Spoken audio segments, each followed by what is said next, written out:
Ladies and gentlemen, welcome the moderator of the last session at Habsburg stage of the day one, Steve Clements.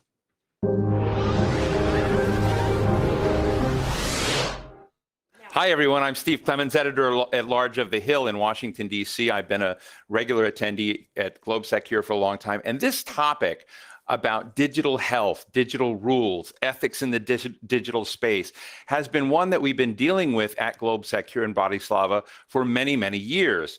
And I think what is happening is we've seen a robustness of the importance of this issue grow. There are initiatives right now, I should mention, at GLOBSEC titled Transatlantic Principles for a Healthy Online Information Space. GLOBSEC has invested heavily in this. And there are 10 principles, which perhaps we're going to be touching on a number of these. I won't go through them here, but what I will tell you is that about 7 member nations, 14 different large organizations have signed on to these principles. And I'm told that down at the end of the hall, just on this floor, just down there is a banner of these principles. And if you believe kind of in this stuff, now maybe you don't, maybe you're one of the anarchists or, game this a different way, and we want to hear from all sides. But if you do believe in this sort of digital health, digital principles, working across borders and lines, they've asked you to feel free to go down and sign that banner. So let me encourage all of you to do that. We have many, many guests online as well, and they should figure out a way to get you an opportunity to participate digitally online as well.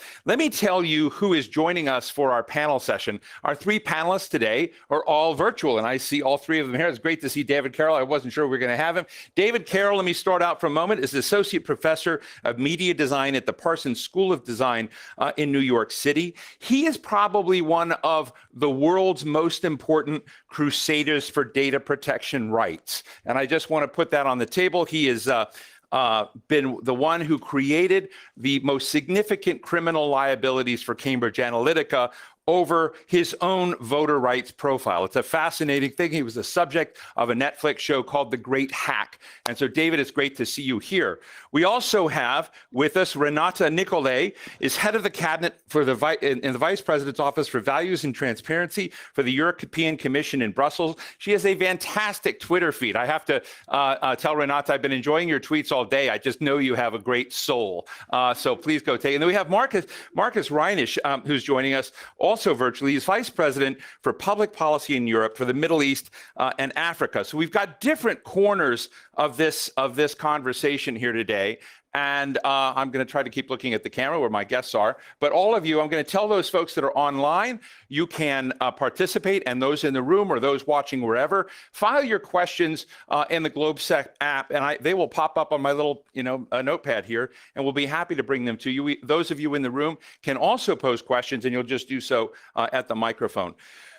I think the issue of starting with the questions, I'm in media, right? And I've been watching media become more and more fragmented, and the kind of division, the discussion of what exactly is media is up for grabs today, because there are a lot of players that do not have that DNA of objective distance in them, that notion of what public responsibility and accountability they should have. That's just the media dimension. But there are a lot of other players, and there are platforms like we have at Facebook, Twitter, Google, but there are many, many others as well. And the rules across lines matter, and how we kind of shape a world collectively together, particularly as I see it in transatlantic relations, dealing with some of the more insidious players that are out there is very important. But let me ask David Carroll to help set the stage, if you would. David, I really respect what you did in sort of looking at the question of your own voter profile, which became part of the Cambridge Analytica story, became part of a great series. I'm interested in what you think are the top 2 or 3 equities we should keep in mind as we discuss this issue of digital health, and how to get it right as we move forward, as opposed to just necessarily relitigating the past. But give us your top of line thoughts. Well, thanks, Steve. It's great to be here. Glad I made it at the last minute. The big lessons learned out of, okay, great.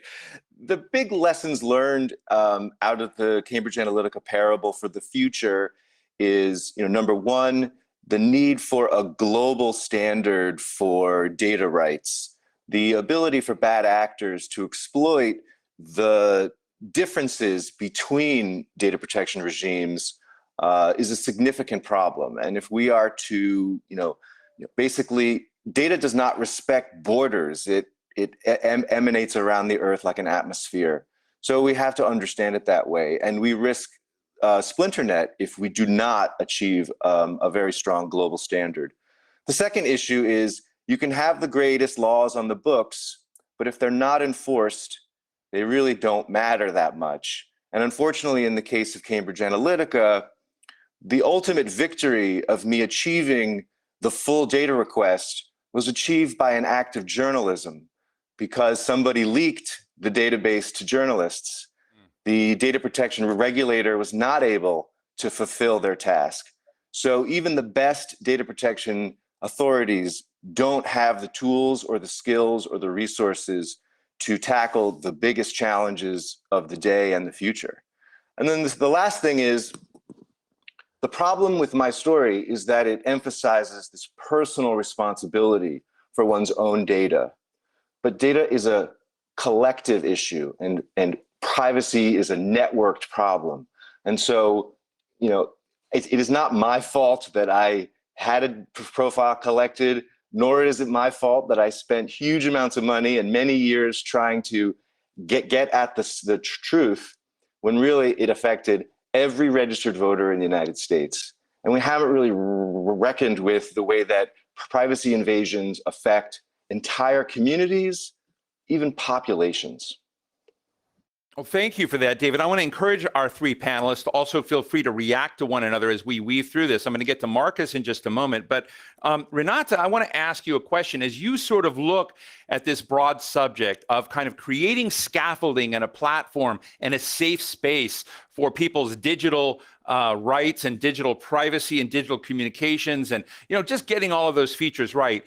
One of the things that I've been thinking about here at GLOBSEC, because there's been a lot of discussion of China and Russia, when you think about tomorrow's global middle class, and David Carroll just sort of referred to this in a way about the fears of a splinter net, a lot of that is not going to future net added global value, global middle class will not be in the transatlantic relationship. It will not be in Europe. It will not be in the United States. It's going to be in Southeast Asia. It's going to be in Asia proper. It's going to be in Africa. And these are places that if you don't somehow bring them into this conversation, if you did have a splinter net, if you create rules that work in one place, but China with its allies and its interests is not part of that, don't you think we run the problem of, we're going to get to the companies in a minute, but the companies being left out to some degree of that growth? But I would love to get your thoughts on what we need to get right, because we often talk about setting rules up, but we don't talk about what the economic consequences would be if you've got a divided world. Thank you, Steve, for the question.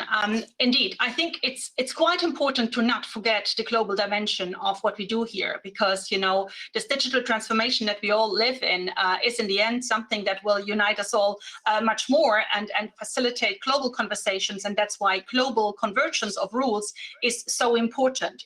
And I see a certain trend in that direction. I was very involved in the making of the General Data Protection Regulation in the EU. We were a first mover in that context. But nevertheless, what we have seen in the 3 years since these new data protection rules have been in direct application is indeed a bigger convergence worldwide towards basic principles of data privacy.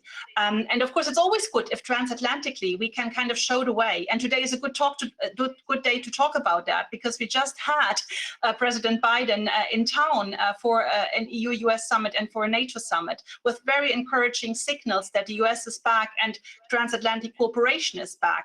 But what we are seeing globally is actually a convergence, not only, you know, in the US and in EU, but also in parts of Asia. For instance, we have in Japan or in Korea a very similar data protection regime, so that we could kind of consider these parties even also inadequacy findings on our side. So our approach in Europe is really to contribute, to inspire others, to contribute to a bigger convergence worldwide amongst allies. Let's not fool ourselves. There will be always, you know, partners in the world with whom it will be much more difficult to align, because the basic principles of these strong privacy rights is that, you know, the individual is in the center. And you have your rights and you have to enforce them and you have to defend yourself against that. And that's not shared across the globe. But I think if we are united and work, in international fora, whether it's the United Nations, whether that's the Council of Europe, to aim for a bigger convergence, that's also in the interest not only of the citizens worldwide, but also of business worldwide. Renata, before I jump to Marcus, and we'll have a little fun with you, I want to ask you a question. A few years ago, at the Brussels Forum, sponsored by the German Marshall Fund, I interviewed your, I think it was the EU Commissioner for Single Digital Economy, but he was responsible for some of the rules that you wrote in the GDPR, which were just about to come online. And I was talking to him about how Europe regulated this sector differently than the United States. And I said, do you think in the rules and regulations Europe was putting forward, you would get a Facebook being birthed in Europe, or a Google, or a Twitter? And he said no, and he said it on the record so I can say it. He said, you Americans innovate, we Europeans regulate. That's our social contract. And so it was a provocative moment. And so I just want to put that back to you, because that was your minister who said that, and ask you, what risks what do we risk losing if we're not careful about how we homogenize those rules? Because part of this discussion is also the incredible innovation in platforms that have developed in a remarkably short period of time. And I just want to acknowledge what the minister said back then. But your thoughts real quickly, Renata?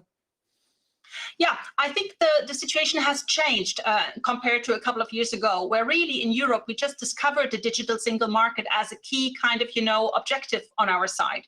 I think since then, we have quite an important discussion in Europe about digital innovation, even about digital sovereignty. And we see a lot of very promising startup activities and also a lot of investment flowing into this. And if you think about the recovery now after COVID-19, there's a lot of money also from the huge kind of recovery kind of money that we have put together in Europe to support our member states in the recovery going into the digital transformation. So I would argue that you actually are faced today with a more assertive Europe when it comes to actually, also catching up with the United States on the innovation side. Thank you. Marcus, we're going to move to you now. And I want to say, before I mention another company other than Facebook, a while back I had dinner with Jack Dorsey of Twitter, and it was a private thing to talk about where the line ought to be in who should tweet. Would the President of the United States, be detweeted? Where do you draw those lines? How do you enter a world where you're beginning to make censorship decisions? And I have to tell you, and this is honestly, you could see the anguish in his face. And so I don't think we should take lightly these conversations, because where you put those lines matter. But I want to ask you, Marcus, about how you and Facebook, and I know you used to be at Vodafone, you know this world well. What are the ways in which we should be thinking that we might not know as you've approached some of the challenges of being one of the most popular and one of the most impactful platforms when it comes to political discussions and political activism? But Marcus, your thoughts? Yeah, so first, thanks, Steve, and an extremely warm hello to Bratislava. But where are you right now, by the way? I'm sitting just overlooking the roofs of London. That's where I'm based, and enjoying the restaurants that we have. But the anguish that you were describing, that Jack Dorsey is displaying, that's the anguish that I display as well, almost on a daily basis, because we are pushed towards decisions that are ethically very, very critical. And the question is really who should make these decisions? And I think we've said this, and I feel this personally, it shouldn't be us. It should be democratically elected representatives. It should be governments. It should be the European Commission and the co-legislators. And I think it is a really, really delicate balance that you have to strike. You have to strike balances between freedom of speech and harmful speech. You have to strike a balance between safety and privacy. You have to decide what is truthful and what is deliberate manipulation. And this is not, I think, a role that a private company can ever play. And I therefore really, really, happy to say as a European, as a proud European, that we do have a European Commission, a European institution that is actually going down this route, that is creating the frameworks of the what safeguards democracy, what safeguards society. And we have sort of the alphabet soup of the DSA and the EDAP and so on. But these are really instruments that we need. And I just want to go back to Vice President Ansip, who said, America innovates and Europe regulates. First, that's not true. I don't recognize this. There's a lot of innovation going on in Europe. But even if it would be true, Europe has developed a muscle of good and fair and cross-border regulation. And I think it's a very good contribution to make. However, Europe by itself will not be strong enough to build the frameworks, the global standards that David was referring to. And it does need the transatlantic partnership with the US. And I think, that President Biden is currently in Brussels is a fantastic sign, and that there will be much more cooperation to create a global standard, and a standard as well that addresses, I think, the counter model that comes from China. And I think that is a concern for Europe and for America in equal terms. I think David has slipped off. I think he'll be back in a moment because I want to go back with a heavy question. But let me ask you both, Marcus and Renata. One of my best libertarian pals from Germany has just walked in the door. And so I have this, sort of low rules, don't get too obsessed with government mindset in favor of my friend over here for a moment. But as I think about this question, and I typically think about political ecosystems as one where the product of political pressures, the political gravity takes us to an outcome. And I'm wondering in this space, I used to think as a blogger, and one of the early political bloggers in the early 2000s, I used to tell people I didn't worry about alternative truth. I didn't worry about folks challenging facts. I didn't worry about scandals and conspiracy theories, because the internet at that time was so disciplining that people would jump in quickly and fix and amend, tell me where I was wrong. But you began to see tribes develop and bubbles and people who had alternative facts. And I'm interested, as both a platform and as a government official, this is the big question I think we're struggling with at GLOBSEC, that is elevating democracy, saying we need healthy standards to preserve democracy. I sometimes wonder, if you look out at a great number of people in all of our countries, whether democracy is on their mind, and rather tribal autocracies where the rules are the way they want them are just fine with them. So what do the defenders of democracy do when an increasing number of people don't care about it? Let me ask Renata and then Marcus to comment. Well, Steve, I think you're putting the finger in the wound. I think, we have far too long simply thought that we can take democracy for granted, that it doesn't need to be nurtured every day, that it doesn't need to be defended by all of us every day. And I think not the least, the events that we saw on Capitol Hill in the beginning of January demonstrated that, there aren't sacred kind of, statutes of democracy. We really have to be out there to defend it. And the other part I would add is that also your phase as an early blogger, that phase where everybody thought, oh, this is all going to be a bright future where we just connect people, that's over as well. The naivety of, the digital transformation, that it's only good, that's long over. And I think what we are struggling with is indeed to find the right balance between what you can regulate and what you can't regulate, but where you need to equip society in a whole society approach to be better prepared for it. And, just to kind of explain a little bit what we do in Europe about that. Indeed, as kind of, Marcus has said, we have gone out to kind of come with regulation, but it's built on a number of years of very strong experience of self-regulatory approaches, very close cooperation with the platforms, and, for instance, a code of conduct on online hate speech or a code of practice against disinformation that was very useful for all sides to actually learn much more from each other. And we have now kind of taken, a position to regulate some things. For instance, to regulate that platforms have to get rid of illegal content online, and if not, there are responsibilities and there are sanctions coming with it. But on the other hand, we also must admit that if we don't want to create censorship and also pay tribute to authoritarian regimes in that regard, we need to kind of keep the internet a free space, and that means you cannot regulate everything. There are limits to what you can do on disinformation with clear regulation. And that's where a co-regulation approach comes in. And this is where Europe has developed, or is about to develop, an interesting, unique mix of regulation where it matters and co-regulatory approaches in close cooperation with civil society, with media, with platforms, to actually address the vulnerabilities of democracy so that we are better equipped when there are disinformation campaigns, whether they are malicious, coming from outside forces even, or whether they are just happening because in the echo chambers, that's what we risk. Your candor is really appreciated. Marcus, let me ask you that same question, but also ask, as Facebook and your colleagues look at it, these large, major, global, transnational platforms, do you see yourself as a place where, you can have a federation of tribes and that's fine? Or do you see the democratic dimension and the civil rights and the civic justice elements of a democracy as sort of part of what you're trying to inculcate with your users. I'd be interested in whether that's one of the points of tension you're struggling with. Yeah, absolutely. And I think I echo what Renate said.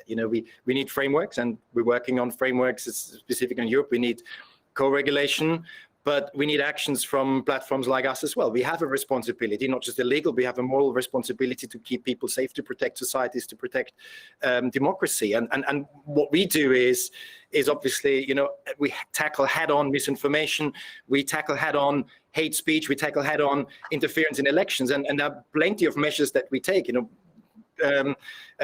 deleting millions of fake accounts every day, of expanding a network of independent fact checkers to identify misinformation, label it, demote it. There's so much that we can do, and by doing this, back to your question, David, is we are actually creating almost a global standard for this, because we are the only organization that has that global reach.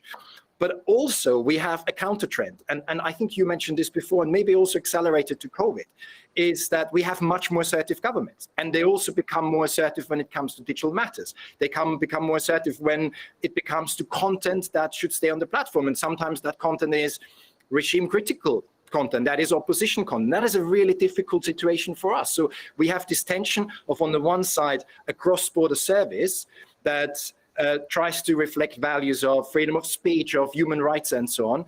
But we also have assertiveness nationally. And we also see a fragmentation, and we see this fragmentation in Europe. We have individual content laws while we're trying to work on a global network, on a European network, and then eventually, hopefully, in a global network.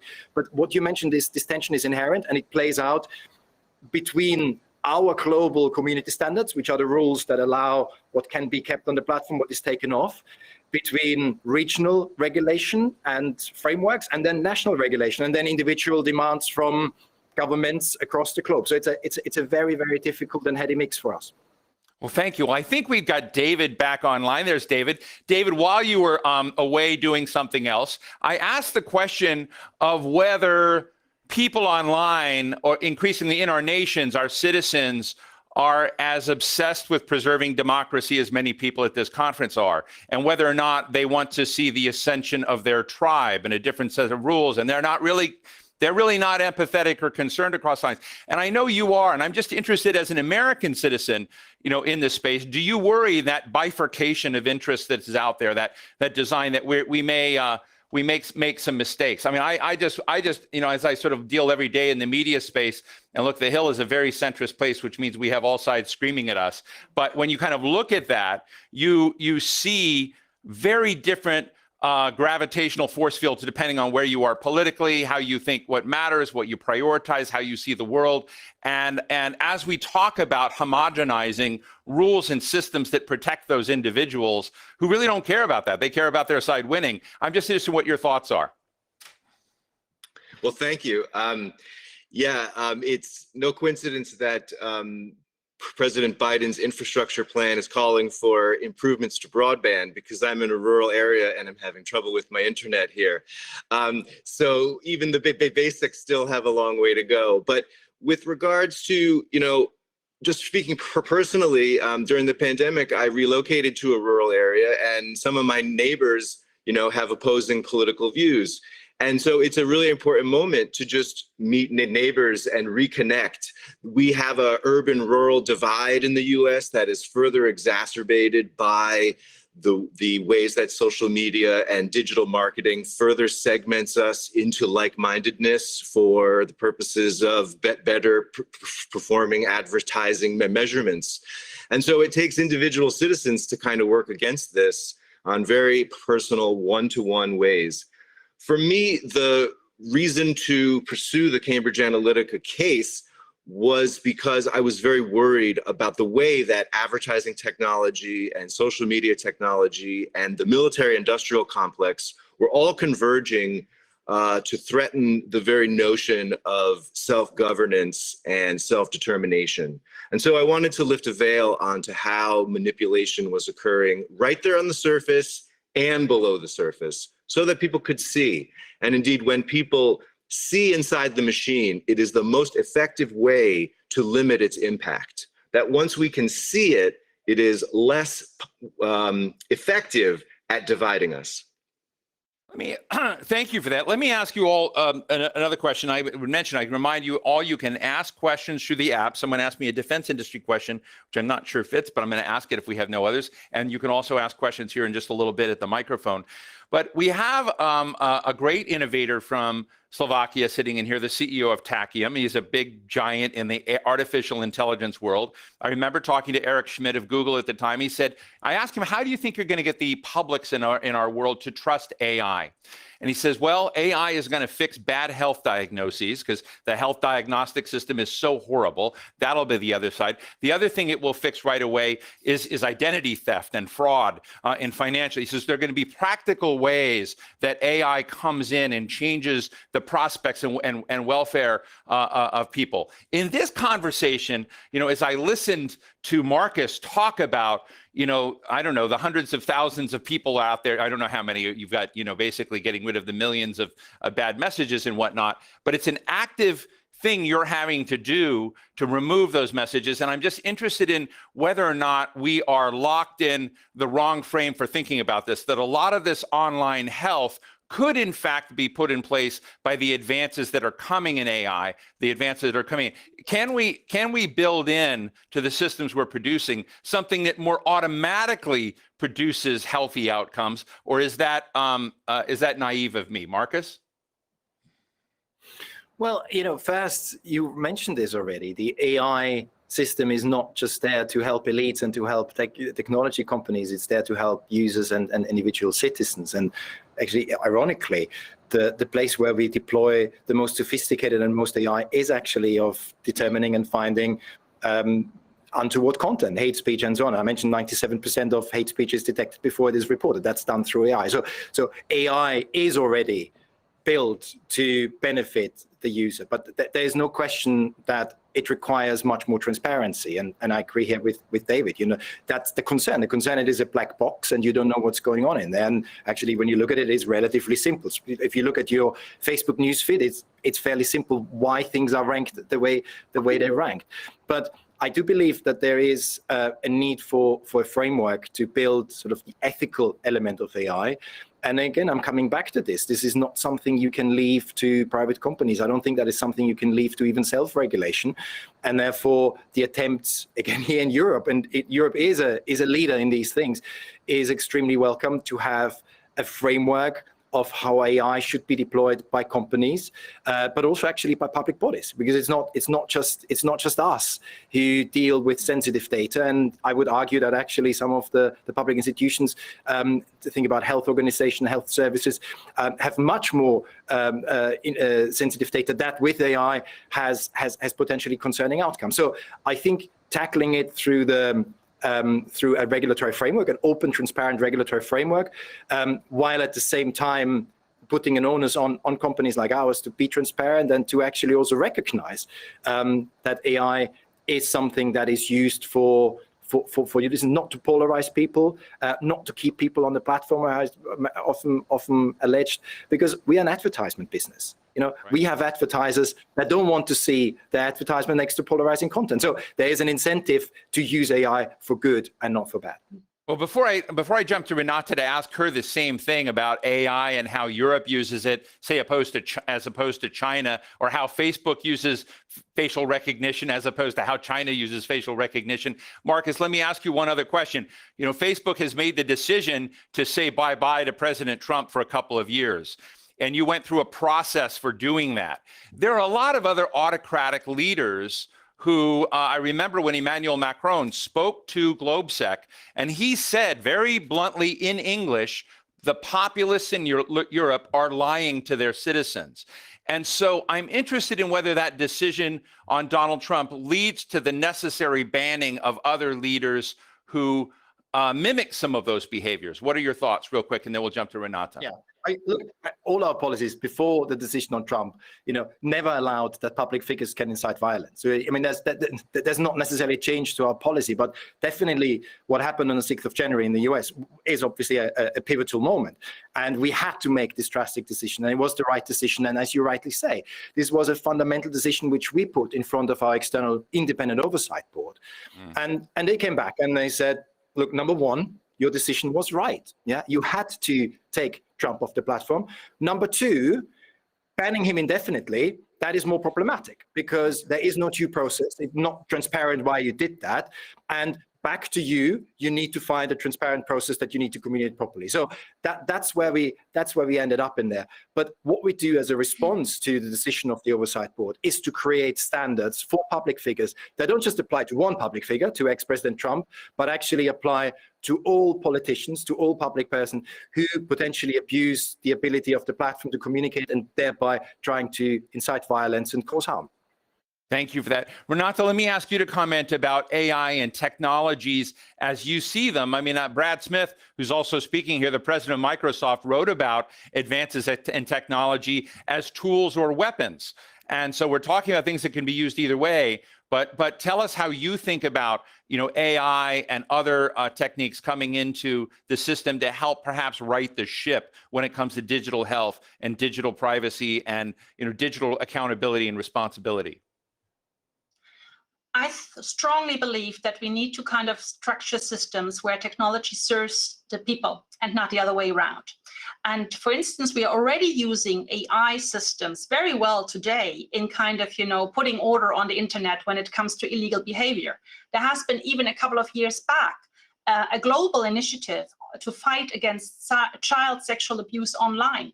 And here AI kind of was the solution to actually detect the photos very, very rapidly. So just to show you that, even before the hype on AI regulation started emerging, we've been actually using it to put order in the wild west of the internet.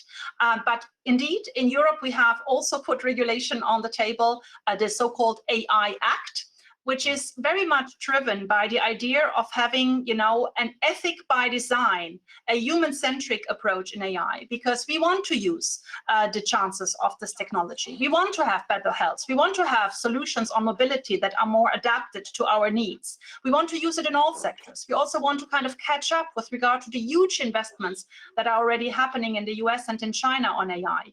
And this is a collective exercise with member states. That's what member states want to do with us in the EU institutions. But it's very clear that we have to take a different approach from some of our partners in the world. We don't want social scoring like in China. We don't think that this is kind of something that we want in the European area.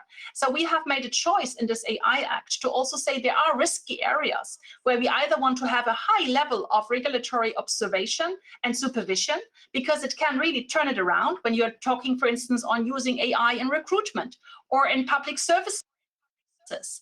For that. And if you want to have a sustainable growth kind of perspective on AI technologies that is really trustful and that kind of consumers and citizens in Europe fully have trust in, then you need to build it in from the beginning, as we have done with privacy, because the whole concept of the data protection rules was to have a privacy by design innovation. And that's what we are trying to kind of repeat with the AI Act, very much driven by, we want to support innovation, but in areas where we think they might be high-risk areas, we want to supervise a bit more thoroughly. And as this is a technological revolution that is kind of changing every day, where nobody of us has the real kind of concept for the next 10 years, it has to be a flexible concept where we can also add high-risk sectors that only emerge when we see the applications coming. So it's really an interesting way of dealing with a regulatory challenge, but it's a very common and united kind of front that has building up here in the EU, where we say what we want,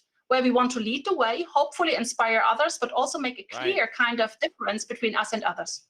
Right. And so just a few minutes, we're going to go to questions again. There's some good ones being populated over the app, and I'll invite people up to the mic here and we'll go as quickly as we can. But let me just finally ask David a question, and don't know exactly how to ask this, but I'm going to say, David, if, with our colleague and our friend here from Facebook, Facebook has developed community standards. It has signed on. It's one of the signatory to codes of practice. It has made decisions that we've seen about, political ads. Twitter and other places have done this as well. But Marcus has shared with us today that companies, even leagues of companies, cannot do this on their own. They need governments, they need partnership to do this. And I'm just interested in that legal scaffolding. If you look at the United States still does not have a national privacy standard. Europe does, California does, but the United States does not. There are a lot of things that Europe has moved ahead, just to go back to that minister, and jumped ahead with regulatory approaches that the US government has not done. And I'm just interested, since you spent so much money fighting for your rights in the American legal system, just real quickly, what's missing? What could help move forward? And I'm not talking about companies, I'm talking about public policy, Washington, D.C. What needs to be there that's not? Sure. Thank you. And hopefully my connection will hold. The key issue, the one correction I would make, is I didn't spend $1 of legal effort in the United States. I spent it all in the UK, because the UK and Europe has the basic right to one's own data, the right to know. And we don't have this right in the United States. Now it's available in California and most recently the state of Virginia. This is the most basic building block to solve many of the above conversations, especially the one that was just going on regarding AI and accountability of AI. The key idea that we tried to challenge was the requirement of the company to disclose all of the key aspects of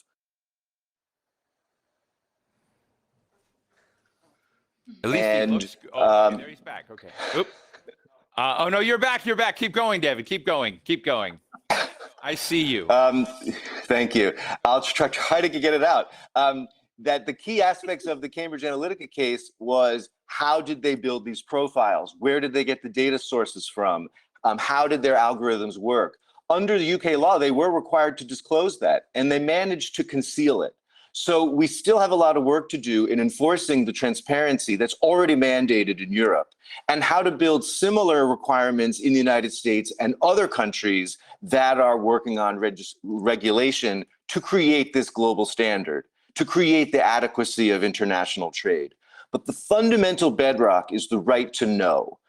And we have so much work to do to make that visible to individuals. A key moment that I'll try to capture was when Channel 4 showed a voter, a black voter, a black woman in Wisconsin, and showed her voter profile, and showed how she was marked for deterrence to be discouraged from participating in the 2016 election.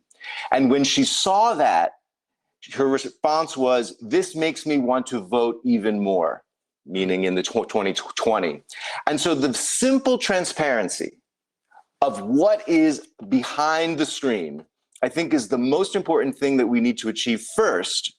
And then all other data protection issues and AI issues and ethical issues and regulatory issues sit upon that. We need to make the data rights issues central to these conversations. Thank you. So, folks, what we're going to do now, I'm going to ask you to be as brief as possible so that we can kind of cook through some of these questions. Let me start with one from Joe, just to talk about bottom line issues. It's just an interesting question I hadn't thought about before. He says, from an ontological point of view, do you believe there's something like a universal global norm of freedom of expression, including limitations? Renata, your thoughts real fast?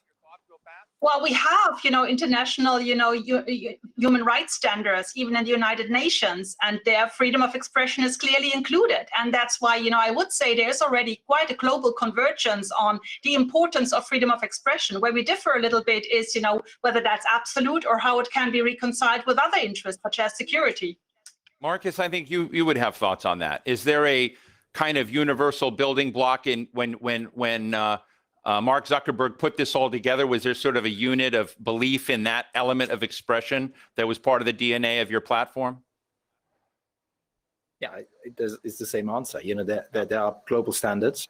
The issue is here that we have either a lack of enforcement, coming back to David's theme on privacy, or a different interpretation. And sometimes the interpretation is that people don't recognize some of these human rights and these rights of freedom of speech.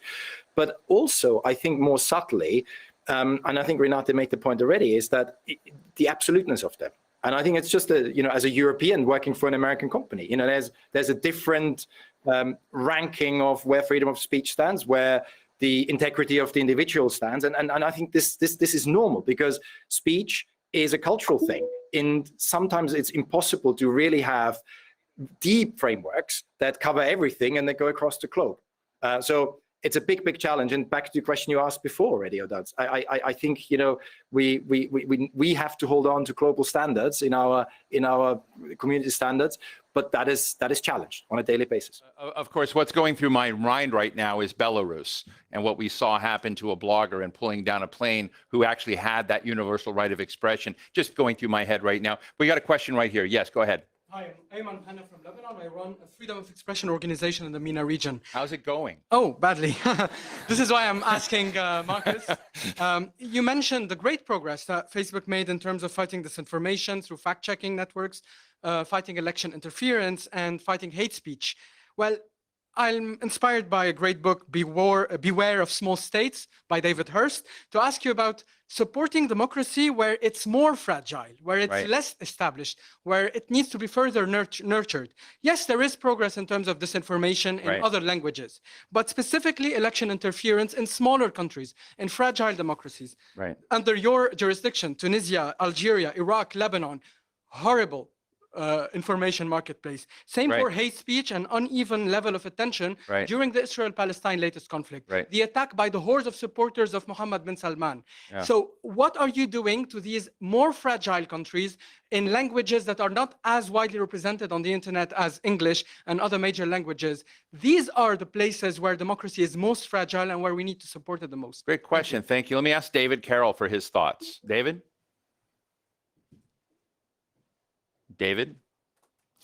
David is looking good, but we're going to jump over to Renata. Renata, your thoughts. And David, if you can hear me, you can jump in when you come back and you're moving again. Okay, Renata? Huh? Yeah, a very big question. I mean, all I can say there is that indeed, one of the issues that we, and also in our code of practice, where we've been working in the past years with platforms such as Facebook, we have always made the point that it's so important not to do this only in certain jurisdictions, but of course we had an EU perspective, but already in the EU, as you know very well, we have smaller states and bigger states and different kind of languages. Going outside of the EU, I mean, we are very clear in our kind of cooperation with especially partners in the neighborhood, and that also includes the southern neighborhood and the countries that you were referring to, that we want to kind of, also engage with partners there to address the challenges of the digital transformation, and here also the disinformation. But of course, we cannot regulate there. So what we can do is that to really equip us with our kind of initiatives that I have tried to explain, to inspire others, so that also others can kind of build on that. But yeah, otherwise, I understand the problem. Great, thank you. David, did you hear the question? It was regarding the small international states, fragile standards, democracies, and yes. Yeah. So we went to you first, but you just stared at us. So yeah. I'm sorry. Yeah, my bad connection today. I'm going to have Martin call you up, then get Facebook to help you. Yes, I think that the small state issue is extremely important and goes back to the question of a universal data protection shield across the world, that small states are also exploited by bad actors for abusive practices or to offshore and launder data. So for example, the last thing that we learned from the investigation into Cambridge Analytica is that they were in the process of offshoring to St. Kitts and Nevis, using the Caribbean to shield themselves from data protection laws.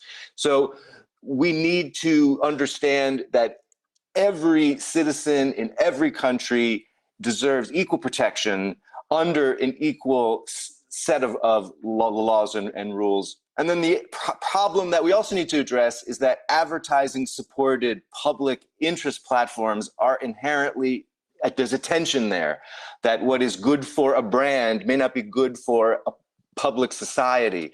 And there are arguments that the brand creates an incentive to be good for society, but not at the expense of profit. So we need more public interest platforms to compete with the commercial ones. And that's a huge challenge.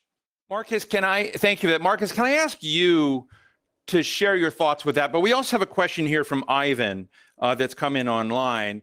And he basically wonders to what degree, it's not like a small nation problem, but it's a small company, a small everybody question. If you don't have the technological sophistication or the money to invest in the kind of protections we're talking about today, he's just wondering whether that is something where the bad guys and the villains always win. And I guess I would ask you, I know someone in this room right now who has, one of the largest followings on Facebook from Palestine, particularly among young youth. And, believe me, Mahmoud Abbas doesn't like this guy. He's anti-corruption and pro-democracy, and Abbas has overstayed his term by 12 years. So when you look at that, he's got a whole farm of people that government and the Egyptians have aimed at him and every digital thing he does. And even Facebook has been in this story to somewhat. So I'm just interested in how even if Facebook can deal with government actors trying to undo the rights of those people who were worried about democracy and anti-corruption and trying to take it. How do we help the little guys succeed against the resources of governments that actually don't want the values we're talking about today? Marcus? Yeah, I mean, we can't be naive about this. This is an arms race between the bad actors and people who try to stop this behavior. So it will never be over. And yes, I think you're absolutely right. I mean, this is a resource question to some extent. And to make a very blunt point about this, Facebook spent last year the equivalent of Twitter's revenue in protecting the integrity of our platform. I mean, that is an enormous expense to make. We have 35,000 people who keep the platform safe. That is probably, I haven't really checked that, but it's probably the biggest enforcement army that there is, and enforcement group of people that there is. But I think there's a myth, and I want to just clarify it, is that so if you're a small state, if you're a small group, you just fall through the cracks. I don't think that is right. And when we think about bad actors, there's definitely one, which is behavior. Yeah, let's think about it as a bad actor. You behave, and what we call is CIP, which is sort of coordinated influencing of outcomes in a different country. And we spot that. We spot that everywhere. Doesn't matter how big a country is, how big a group is. These are mechanisms, these are, again, algorithms that help us to spot this. So every size of political or geographical entity benefits from this one. And then you have content on the platform. And yes, that is a scale game. Moderating content, again, raises the need for having a lot of people on the ground, for having the most sophisticated algorithms. And it does become a challenge for others. And I do remember when I was on the same panel with Renate's vice president, when she said, look, are you too big to care, as a platform? And my response was, we are just big enough that we can care, actually, because it is very, very difficult to bring up these resources to deal with all these challenges on a global stage. That is it. And if you think it's still not enough, think about our competitors or smaller platforms that come into this market and what challenge they have. Look, we've got 2 minutes left, so I'm going to ask you lightning round questions. I'm going to mention GLOBSEC's Transatlantic Principles for a Healthy Online Information Space. Long title, too wonky. But the second item in this says, empower users to make informed decisions about their data. I guess my question is, I know that David Carroll cared about his data, but I don't know if most people do. I've always wondered, do we need a game app like, Angry Birds, or we need something that a lot more people than attend this conference go through, where we educate about digital literacy, we talk about digital health, we talk about how they could be victims, so that you could get more of a demand function going on these questions that we're talking about today. And I'm just, just real quick insights on whether you think, again, I'm naive in thinking that's possible, because I don't see, again, gravity going the right direction. I see a lot of people overwhelmed by this topic, and they largely don't care. They don't see it as something they do. It's kind of similar to health. I see a lot of problems in medical and health literacy. People just kind of forfeit, responsibility to let others make decisions for them. How do you empower, to go back to this GLOBSEC initiative, how do you actually want people to want this? David? The number one response that people have had after seeing the Netflix documentary, The Great Hack, is, what can I do to protect my data? And I don't have good responses to that question. So there is a hunger for it, and the tools and abilities are not there. We get our financial information proactively disclosed in a monthly statement. Why aren't our data profiles proactively disclosed to us? Excellent, thank you. Marcus, your thoughts, and we'll give the last word to Renata.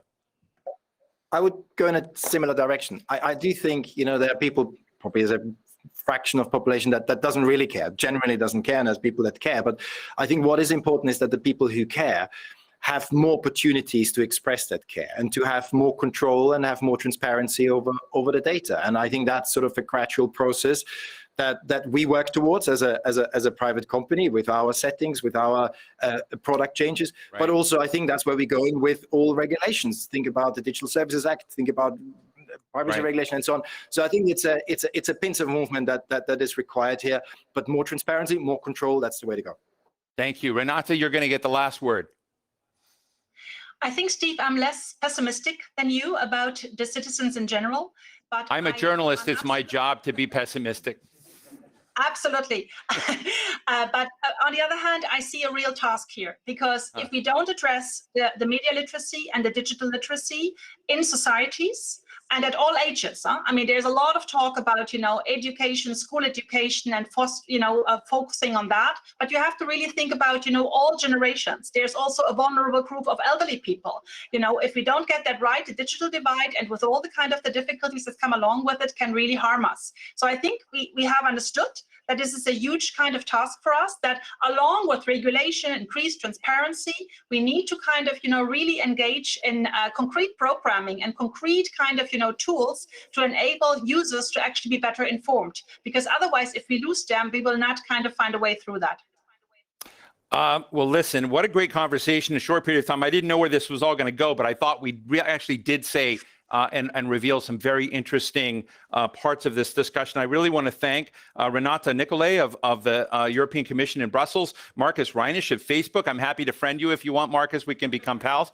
And David, I love Facebook, but David Carroll from Parsons School of Design. Watch The Great Hack. It's such an important show. Thank you all.